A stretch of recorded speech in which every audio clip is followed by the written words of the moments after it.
За окном был обычный день, и на прогулке в поисках золота оказался высокий и худощавый мужчина.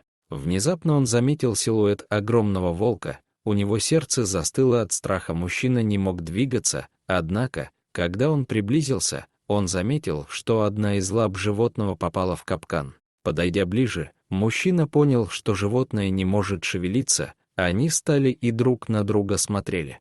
Он осознал, что перед ним волчица, и она явно кормила маленьких волчат где-то поблизости. Мужчина задумался о том, что ему следует делать. Он понимал, что попытка освободить ее может вызвать агрессию, но он не мог оставить животное и ее детей умирать. Он решил отправиться на поиски волчат.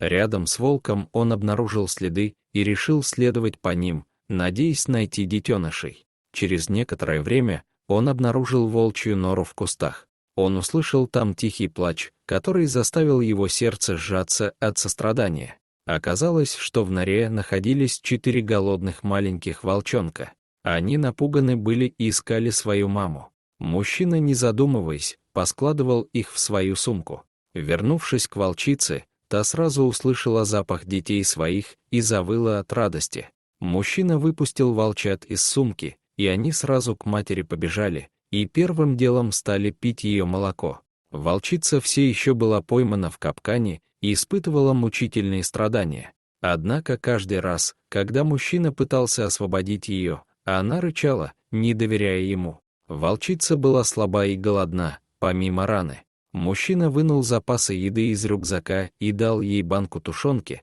которую она съела с большим аппетитом. Он решил, что не сдаваться и продолжать пытаться завоевать ее доверие. Он поставил рядом с ними палатку и провел там ночь. Волчица наблюдала за ним, а он кормил ее и разговаривал с ней. В течение 2 дней он постепенно приближался к ней, стараясь не вызывать ее агрессию. Однажды он, наконец, решился погладить ее и обрадовался, когда она не рычала. Однако он все еще не решался освободить ее.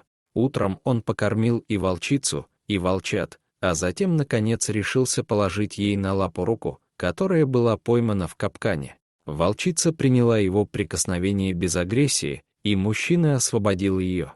Животное вскочило быстро на лапы, но вместо того, чтобы убежать, она подошла к нему и начала вылизывать его руку. Он понял, что она хотела выразить свою благодарность. Мужчина решил идти дальше со своими новыми друзьями.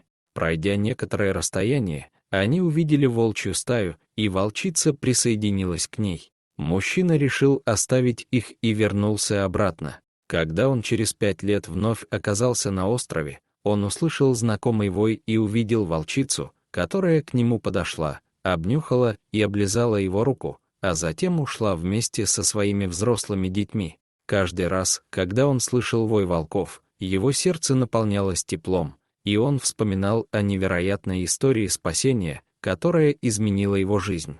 Дорогие зрители, подписывайтесь на канал, ставьте лайки, пишите комментарии. До новых встреч!